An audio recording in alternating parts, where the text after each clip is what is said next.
All right, everybody, welcome to a mentor session with Todd Ferguson. Before we get started, just want to say, hope everybody in Florida is safe and sound. If you have been impacted by the hurricane, if you guys need any help, make sure you reach out to myself, and I'm sure any other mentors. If there's anything that we can do to help, feel free just to reach out via Facebook DM and let us know what we can do. So we've got some questions here we're going to answer. Um, we'll just get started.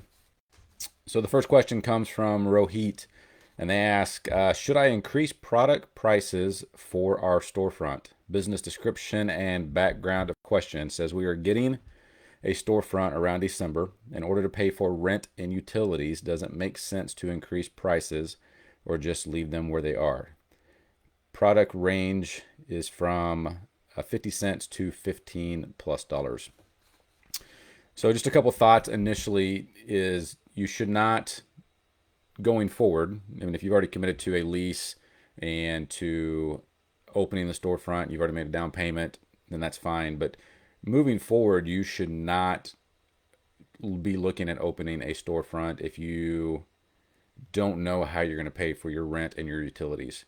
And if you're looking at increasing prices just to meet that, then that tells me that you're not going to make money on top of that. And so the whole point of opening a storefront generally is to create a profit or make a profit. And if you're not doing that, then you're wasting your time, you're wasting your energy. And so I would really look at that before. I don't know what you sell. I don't know what your business is. It doesn't say that here. Generally speaking, though, if your prices are at 50 cents to $15, things you've got to look at is how many units do I need to sell a day to cover my cost. So take down your rent, your utilities, your taxes, your cost of goods, your labor, and see how many units a day you need to sell from that 50 cents to $15 price range to even just break even. So it's like if you opened an ice cream store, you need to know how many scoops of ice cream you need to sell every day just to cover your cost. Then you got to figure out, does the market support that? Does the demographic that you're in or the population support that? And so when you're selling items at 50 cents, that's a lot of items to cover even $300 a month, $500 a month in rent. I don't know where you are. And then even $15 is not that high of an item. So I don't know if you're trying to liquidate this stuff, if it's additional inventory. I'm not really sure, but just stuff to think about. Also, your customer generally expects an 8 to about 12% raise in your prices every year. So if you've been selling these online, if you've been selling these other ways, generally an 8 to 12% increase does not cause alarm. And so just to give you an example of our business, so we run a 3PL warehouse. So people pay us to store their products, and then we drip feed them into e-commerce websites. In January, we're going to raise our storage rates by about, it's 2 to 3 cents a cubic foot, which is not a lot per customer, but for the amount of customers that we have, it actually is going to make a big impact on our bottom line. And so most customers are not going to flinch at that. It's when you have big rate spikes or when you increase your price multiple times a year, it's when it starts to cause alarm. Also, just think about the type of customer that you're attracting with the 50 cents to $15. Are they looking for bargains? Are they willing to spend more? So that's just some stuff that I would really look at. But again, use this as a learning tool to work backwards next time to decide if you really do need a storefront or if you need to open up another stream of revenue. Like, does it make sense financially? Can you cover your cost, and how are you going to actually make profit? Because at the end of the day, if you're doing all this to break even, that is not a business. Like, yes, as you grow, you've got to do that. And there's some hustle and some sweat equity you've got to put into it. But long term, you cannot just break even. That is not the way to run a business, and that is not the way to support your family. So hopefully that helps. All right, second question from Ricardo. First of all, Ricardo, thank you for asking questions. I think almost every month that I answer these, there's always a question, and a good question from you. So I'm glad to see you growing your business and using these mentor sessions. But how does a small business onboard their new hires? So the business description and background of question says, I own and operate a barbershop business. I do not have a well-rounded onboarding process. I often find myself not taking the time to create this. And when the time comes, it's not smooth. Where should I start? Thank you. So first of all, if you've ever worked for a larger company, that would be a great place to start as far as onboarding processes. Most Fortune 500 companies, or most even larger companies that hire hundreds of people a year, they train hundreds of people a year, they have a decent onboarding process. So if you've ever worked for a company like that, use that kind of as a template. If not, reach out to mentors. People like Heather. I think Heather probably, as far as I know, has one of the best onboarding processes as far as training, as far as SOPs. But really just sit down and look at, what does it take to get my new hire from, and part of it is you've got to figure out, like when you're hiring somebody as a barber, do they know, is this the first time they've ever cut hair? Maybe they're fresh out of barber school and they don't know how to find customers. They don't know how to create recurring revenue. They don't know how to create this customer experience. They don't know how to do it the Ricardo way.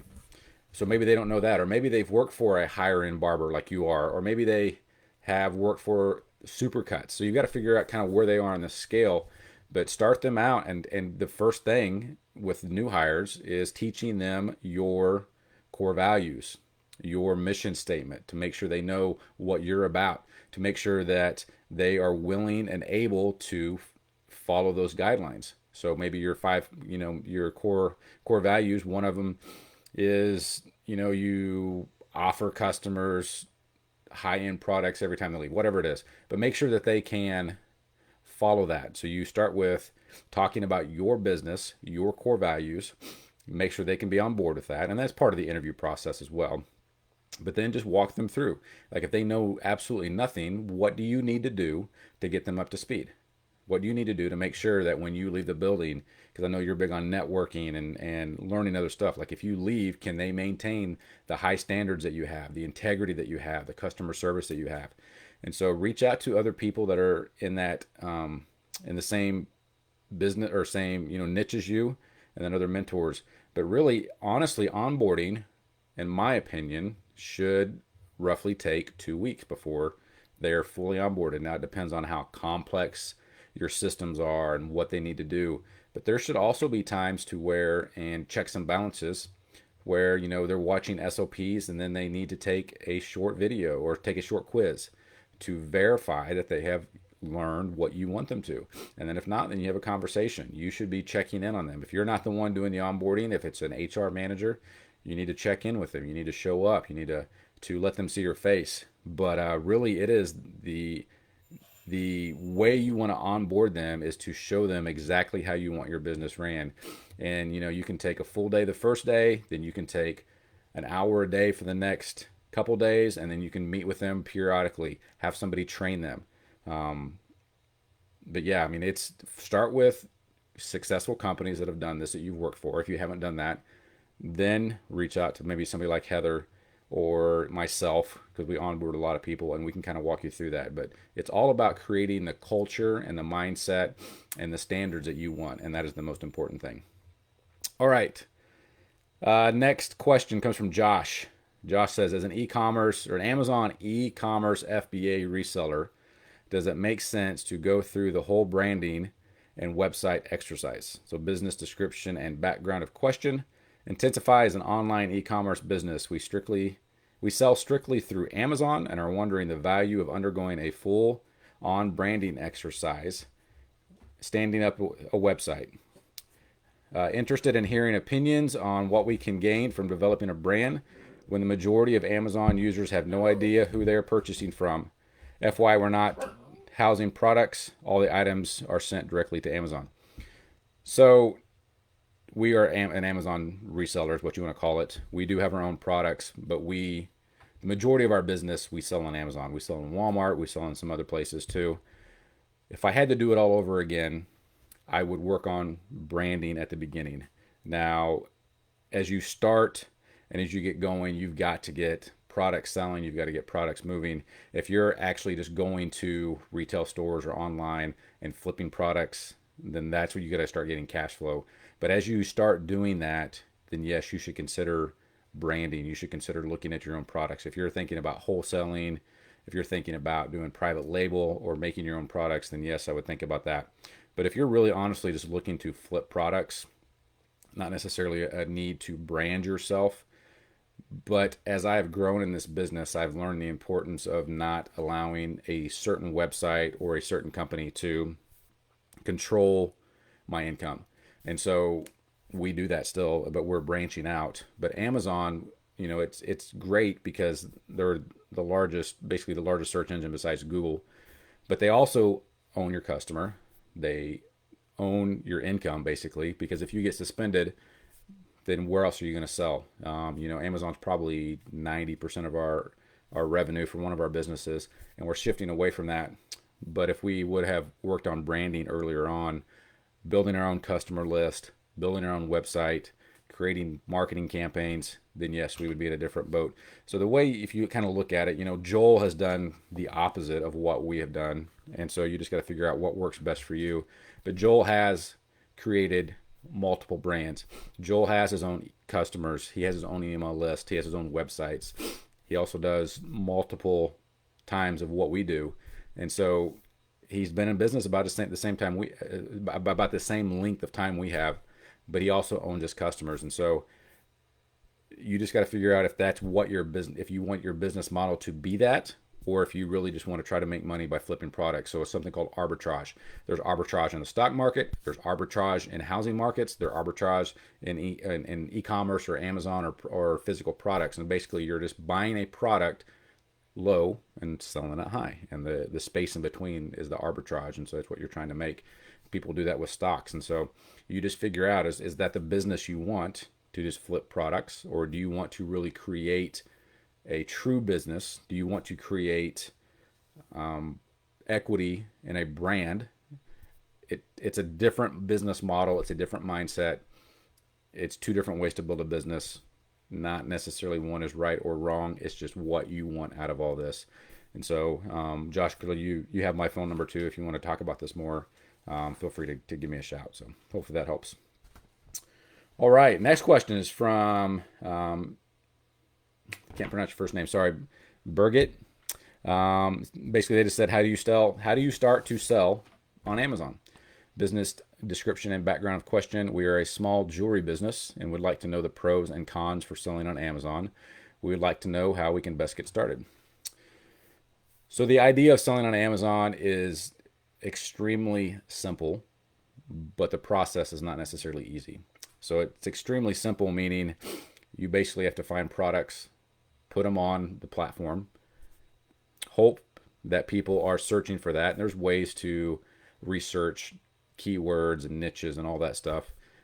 You can, either create your own product online on Amazon, or you can what they call piggyback or hop on another listing and sell it that way. So it's a very vague, you own a small jewelry business. I don't know if you sell name brand products. I don't know if you sell your own brand or your own products, if you're having your own products made. Again, just like I talked about with Josh, those are two, even inside of Amazon, those are two different business models as far as selling arbitrage and hopping on what they call hopping on somebody's listing. Or so if you search Sony headphones would be an example. If there are already that model number selling on Amazon, that exact model number, that color, all that stuff, you can list against that and sell, and you figure out if you can make money. Whereas if you're creating your own products, your own brand, you have to create a listing very similar to eBay. You would have to put in all the information, put in the keywords, do a little PPC or pay-per-click advertising, and kind of hope, if you haven't researched, but even if you have, that people find that brand and they're looking for that brand or that product or what that product solves. And so the pros is Amazon is, like I said earlier, is basically a search engine. It's the second largest search engine, and maybe third behind Google and YouTube. But Amazon, people, when they think of shopping, they go there to do their research and they usually end up buying. It's one of the top 5 most visited websites in the United States for sure. I think in the world, Amazon.com is. So the traffic is already there. They've already built the platform. They have the infrastructure. They have the warehousing. They have all this in place. So they have that to where you can already jump into that and not have to go or not have to hurdle those things. The cons is it's super competitive. They take, if you're selling what they call FBA or fulfilled by Amazon, they take roughly 35% of the sale price. So if you sell something for $100, they're taking $35 of that to fulfill it for you. If you're selling it by merchant, so if you're shipping it direct to the consumer, they're taking 8 to 15%, plus then you have to pay for shipping. So there's different cons. I mean, Amazon is all about customer service. Oftentimes you can't argue with them or even reason with them. You're pretty much guilty on certain things until you prove yourself innocent. So there's a ton of different pros and a ton of different cons, but you just got to figure out if it works for your business. And so the easiest thing to do is to hop on Amazon.com and search for what you're looking for. Search for the items that you're looking to sell. And if it's name brand stuff, that's a little easier. But if it's a piece of jewelry that is very common or that most people can find anywhere, that kind of stuff usually does not do well because the market's already saturated. But if you have questions on this, it's a super complex subject. Like I said, it's very simple. It's not easy. But if you have questions, then definitely you can send me a Facebook message, reach out to me, and I would be more than happy to kind of walk you through that, look at a few products that you have with you, and see if it really does make sense. So hopefully that helps. All right, next question comes from Stella. Stella says, if it's not only paid ads and email marketing, what else do you think I could do so more people find out about my brand? So business description and background of question says, I own a small sportswear brand in Croatia that has been on the market for about 18 months. I run ads and have a new email marketing strategy. What else can I do to reach new buyers? Sorry. So a couple things that come to mind. First of all is just because you're running ads and have a marketing strategy does not mean that it's optimized, does not mean that it is done the correct way. A lot of times entrepreneurs try to bootstrap. They try to do everything themselves, and oftentimes very specific stuff like I talked about earlier with Amazon pay-per-click advertising, creating listings, doing email marketing, doing Facebook ads or Google ads or Instagram ads, that usually takes somebody that really knows what they're doing. And maybe but I would encourage you to consider if those are not working, either it's because the copy's not good, you're not targeting the right people, you're not targeting the right audience, you're not in the right social media platform. So you might want to reach out to somebody inside of AO, such as Eric or Jesse, that's what they do. They run agencies or they run teams that know and specialize in that. So you might think about that. The second one is if you're running a small brand, you've just got to get people to recognize you. And online seems easy, and you think that there's less work and you can reach a broader audience. But clothing's starting to get saturated as well. I mean, I get advertisements for all types of joggers and T-shirts and different things, hoodies. And so how do you get through all that clutter? How do you get through all that noise? And it's very difficult at times to portray is not the right word, but to really showcase quality, showcase fabric. Especially if you're like selling jewelry online, is very difficult to, as opposed to if you walked into a jewelry store, you can see the cut and the clarity and whatever the C's are for a diamond. But it's hard to showcase that online. And so one thing I would encourage you to do is to do really what they call maybe guerrilla marketing. And so pay people to wear your stuff out. Get out in the public and just really advertise your stuff all the time. Find golf tournaments. Find different types of things that the community is at. Just get your name out there. Get seen. Get known. So that way when people, when they think of, man, I want to buy a new hoodie or whatever you're selling, they're thinking, it's this. That's the first, and it's called top of mind advertising. And so top of mind meaning that you're always staying at the top of their mind whenever they think of A. So whenever they think of whether it's women's clothing or men's, but if they think of women's clothing, women's sportswear, let's just say women's leggings, they think of your brand in within a 50-mile radius because they've seen you out and they've seen you everywhere. So I really encourage you to do that as well. But if you're not seeing results in your ads and your email marketing, reach out to some people. Like I said, Eric, inside it's with a K, Eric, and then Jesse.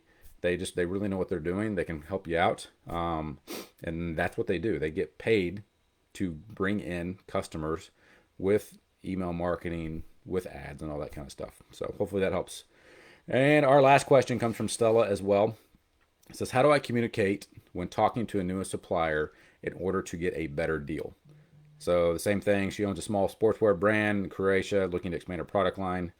She's sourcing manufacturers on Alibaba and would like to learn how to convince them in working with me or taking me seriously. So a couple things. There's 3 different things that you're asking in this question, basically. You're wanting them to get a better deal. So you want to learn how to talk to or communicate with suppliers, a new supplier, and getting a better deal, or with working with you or taking you seriously. So those are 3 different things. And the thing you need to realize is that on Alibaba, most of these suppliers are from China or Taiwan. Clothing, it might be a little different, but Alibaba is basically the Amazon for wholesale inside of China. And there's language barriers. They get tons of contacts.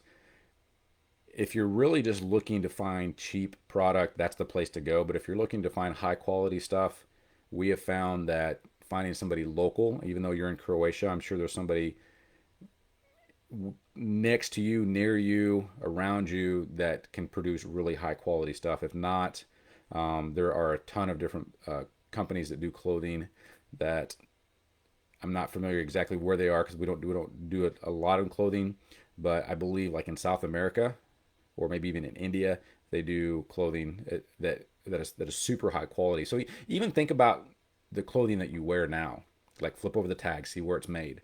That's a great place to start. Most of the higher quality, nicer stuff does not say made in China, does not say made in Taiwan. It's usually, I don't even know, but it's not there. So start there. But as far as talking to a new supplier and getting them to take you serious, you just got to create rapport with them. You've got to build a relationship. You've got to get them on your side. You've got to have some people skills. You've got to be able to connect with them, and that's what it's all about. And it's very hard to do just via email through Alibaba or WeChat or whatever it is. But usually if you're looking to get a good deal, you're not going to get that the first time. And if you do, then it wasn't really a good deal because they're giving that to everybody. Good deals, good relationships take time to build. So generally money talks. So the more you order, oftentimes you can get a better deal. But if you're going in and saying, hey, I want to order 50 pieces of this, what can you do? Most people can't do anything about that. So it's taking and building a relationship over time, making larger orders as you go on. You can do things like ask, instead of saying, what kind of deal can you give me? You can say stuff like, do you have any price breaks on quantities? So that is to me, that is a different way and almost a better way to approach, can you get me a cheaper price? And as far as them taking you seriously, you've got to know the lingo. You got to really just build rapport with them. And then if you can get people to vouch for you, other vendors, other suppliers to vouch for you and say, hey, can you know anybody else that can source something? So maybe you're sourcing sports bras, but you're looking for somebody that can do headbands and they don't do headbands. Who do you know that can make these headbands, and can you introduce me to them? And so whenever you can get referrals like that with your suppliers, it usually ends up being a better relationship, especially starting off. Just as an example, I went to a trade show recently with a friend or a business partner too, and we had this one supplier that always blew us off. We'd make orders, they didn't take us serious, they would cancel stuff. We're pretty serious buyers, we buy in large amounts. But this trade show, somebody that we buy a ton of stuff from that they know that is actually across the street from them said, hey, you need to talk to these guys. And this guy called us, and I was like, okay, let's go talk to him. And we walk up, and I'm like, I know this guy. This guy always blows us off. But all of a sudden, because somebody had referred us to them, they took us serious, and they were rolling out the red carpet. They want us to come see their warehouse now. So it just took a referral. But as far as getting the best deal, the better deal, you really got to spend money. You've got to build a relationship, and that all takes time. So, guys, hopefully that helped. Thank you guys for submitting questions. If you guys are not familiar, you just submit the question inside the portal. The more questions that the members can ask, that gives Sean the opportunity to pass these out to mentors. And the great thing about that is they usually get to 5 or 6 different mentors. You get to hear 5 or 6 different viewpoints on what has worked for different mentors, and then you figure out what works best for your business. So tomorrow is Friday. Hope you guys all do a Flex Friday. And again, anybody in Florida, if you guys need help and you've been affected by the hurricane, please reach out to me and let me know if we can help anyway. Thanks, guys. Have a great weekend, and we'll talk to you soon.